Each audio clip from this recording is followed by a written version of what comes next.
আসসালামু আলাইকুম বন্ধুরা, আশা করি আপনারা সবাই খুব ভালো আছেন।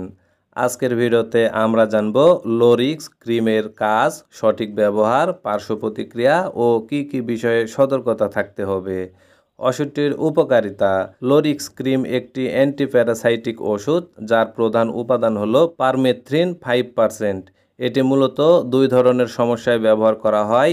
এক, স্ক্যাবিস বা খোসপচড়া, এটি এক ধরনের সংক্রমণজনিত চর্মরোগ, এটিতে ওষুধটিকে ব্যবহার করা হয়। দুই, মাথার উকুনে ওষুধটিকে ব্যবহার করা হয়। মাথার চুলে উকুন বা নিটোস দূর করতে এই ওষুধটিকে ব্যবহার করা হয়।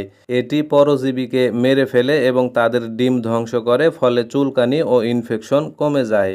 ওষুধটি ব্যবহার করার নিয়ম। স্ক্যাবিসের ক্ষেত্রে গোটা শরীরে গলা থেকে পায়ের আঙ্গুল পর্যন্ত পাতলা করে ক্রিমটিকে মাখতে হবে।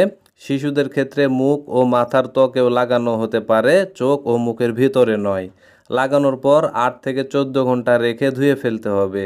সাধারণত একবার ব্যবহারেই কাজ হয়, তবে প্রয়োজনে ডাক্তার আবার ব্যবহার করতে বলতে পারেন। মাথার উকুনের ক্ষেত্রে শুকনো চুলে ক্রিম লাগিয়ে ভালোভাবে মাথার ত্বকে ও চুলের গোড়ায় পৌঁছাতে হবে।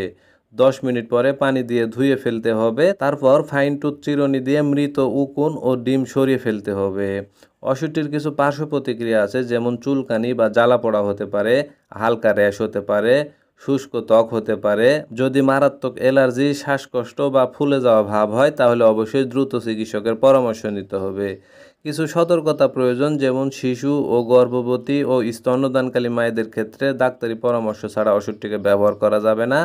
চোখ, মুখ, নাক বা কানে যেন না লাগে, লেগে গেলে ভালোভাবে পানি দিয়ে ধুয়ে ফেলতে হবে। ব্যবহারের সময় ও পরে ঘরের কাপড়, বিছানার চাদর, তোয়ালে গরম পানি দিয়ে ধুয়ে নিতে হবে, যাতে পুনরায় সংক্রমণ না হয়। তো বন্ধুরা, এই ছিল লোরিক্স ক্রিম নিয়ে সংক্ষিপ্ত তথ্য। যদি ভিডিওটি ভালো লেগে থাকে তাহলে লাইক করুন, শেয়ার করুন এবং সাবস্ক্রাইব করে রাখুন আরও এই ধরনের ওষুধের রিভিউ পেতে। ধন্যবাদ সবাইকে।